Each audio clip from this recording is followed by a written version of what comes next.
Brothers and sisters, today I want to talk about something that I feel would be a remedy for the society, an ailing society filled with people with all sorts of worries and problems and hardships and tribulations.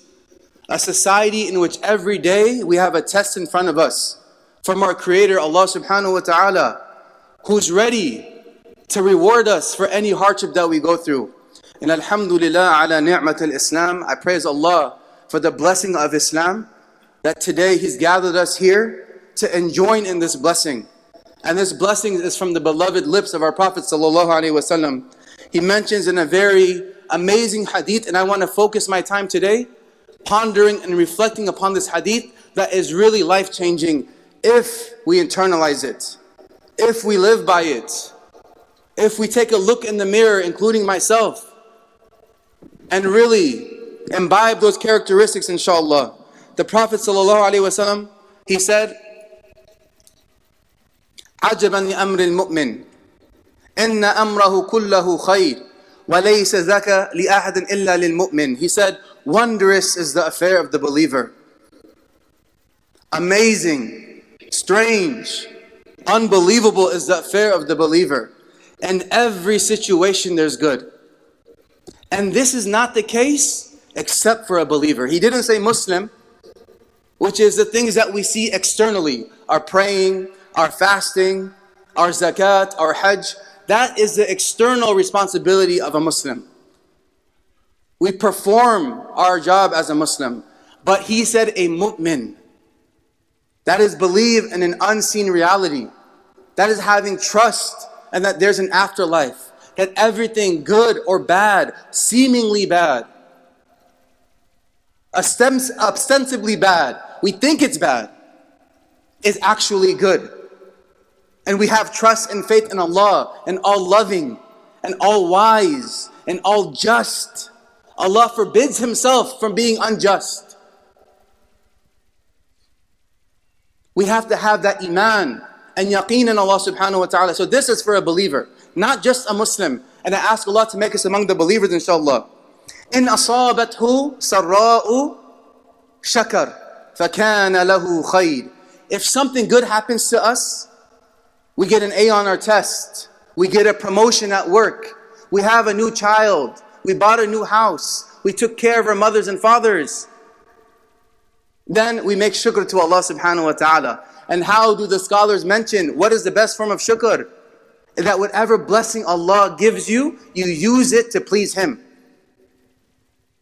If He gives you some kind of wealth, you use that wealth to give back to the needy, to support the masajid and the schools, to give to those organizations that are going to promote the deen of Allah and the deen of His Messenger sallallahu alaihi wasallam. If Allah gave you a new car, you take your car to the places which are going to please Allah subhanahu wa ta'ala, mainly the masajid of Allah. If Allah subhanahu wa ta'ala gives you new clothes, then you use it to make Muslims and give the Muslims in our community a good name. Whatever blessing Allah gives you, you use it to make Him pleased with us. And you follow the sunnah of our Prophet sallallahu alaihi wasallam. In asabatu darra'u, and this is the part that is harder to do. In reality, this is the part that's hard to do. If something bad, or like I said, seemingly bad happens to us, sabr, he's patient, or she's patient, فَكَانَ لَهُ خَيْرٌ. And for him or her, there's reward in it. What is this musibah that we're talking about, brothers and sisters? This musibah is loss of life, loss of wealth, sadness and depression and any type of anxiety that we're going through. Friends that are bothering us at school or at work. People that are harming us, whether that's online, in person, whatever the case may be. Allah subhanahu wa ta'ala is giving this to us as a test. Is giving it to us as a way to purify ourselves. And imagine having this attitude, brothers and sisters. That no matter what happens to us, it's good. No matter how much suffering we're going through on a daily basis, that it's good. I was on a phone call on the way over here and I heard something that was breaking my heart. That the domestic violence abuse cases that are happening in our communities, the Muslim communities, whether that's man upon woman or woman upon man. It goes both ways. It's heartbreaking when I heard this. The masajid are getting complaints from local families. And I ask Allah subhanahu wa ta'ala to give the victims in this case patience, that if they endure this test with patience and fortitude and trust in Allah subhanahu wa ta'ala, that there will be something good to come out of it. And we look around the world to see in Gaza and Sudan and Somalia and Kashmir and the Uyghurs and the western part of China, there are the examples for us. How when something bad and calamitous happens to them, they say, Inna lillahi wa inna ilayhi raji'un. They remind themselves that they can cry, but they'll never utter words which displease Allah subhanahu wa ta'ala. They'll never have an attitude that displeases Allah subhanahu wa ta'ala. What does Sa'id ibn Jubair say about patience? He says, knowing that everything that happens to me, that befalls me, that's from Allah. It's from my Creator, my Rabb. And me bearing through it with patience and expecting a reward. Brothers and sisters, Allah is giving us a chance through these hardships. There was a non-Muslim and he posted something on social media, and I want to read it. Because, I had the idea to give this talk about this beautiful hadith, that if something good happens, we're grateful, that's good. If something bad happens, we're patient and it's good. And this just reminded me of that. So this guy's like a CEO of a company, okay? And he has a very vulnerable social media post. He says, I have, ellipses, ... an amazing girlfriend, okay? Making $450K a year. I can work anywhere and anytime I want, and I live in a house with a pool. Yet, I have anxiety every day, tight chest. It's hard to take deep breaths, intrusive thoughts, always feeling not enough, can never relax. SubhanAllah. How many of us have 1, 2, or 3 more of those things every single day? It's a reality, brothers and sisters. But we have to turn the calamity into an opportunity. We have to turn this hardship into something that becomes fruitful for us. This world, this dunya, is a prison for a believer. Our Prophet, he said this, sallallahu alayhi wa sallam, sijnul mu'min. This analogy he's using is so beautiful and so deep. Every single aspect of this is a prison for us. Jannatul kafir. And it's a paradise for the non-believers, the ingrates. Really think about that. As Muslims, we're only here temporarily. So any good that happens to us, and alhamdulillah, so much good. If you were to count the blessings that Allah bestowed upon us, you would be unable to do so. From every breath that you're taking, brothers and sisters, right now the blessings are raining down upon us. The tawfiq to come to the masjid, that's a blessing in and of itself. You can't measure that. That Allah chose you and me, this faqir, this miskeen, to be here today, to remind each other about our purpose in life. Worshipping Allah, that's a blessing in and of itself. The blessings are innumerable. Every single blessing is icing on the cake, brothers and sisters. That if we were to be in constant hardship, we would expect it, because this is a prison for us. So any good that happens is just icing. And we have to have this reality and teach this reality to our kids as well. That this life is a test. What does Allah say? وَلَنَبْلُوَنَّكُمْ بِشَيْءٍ مِنَ الْخَوْفِ وَالْجُوعِ وَنَقْصٍ مِنْ أَمْوَالِ وَأَنفُسِ وَالثَّمَرَاتِ وَبَشِّرِ الصَّابِرِينَ. Allah is going to test you. Allah is giving you the playbook, brothers and sisters, before it happens. He's going to test you with all sorts of categories of things. With your lives, with your wealth, with your agriculture, with fear. Allah will test you with all of these things. But what does He say? Glad tidings. Glad tidings to those who are patient and endure it. And in many verses in the Quran, Allah brings us the true reality. This life is not the true reality. For us, this is a temporal reality. It's not the true everlasting reality. Don't say that those that were killed in the path of Allah are dead. It's haram for us to say that any shaheed is dead. Their body has just left this world. We don't call them mayyit.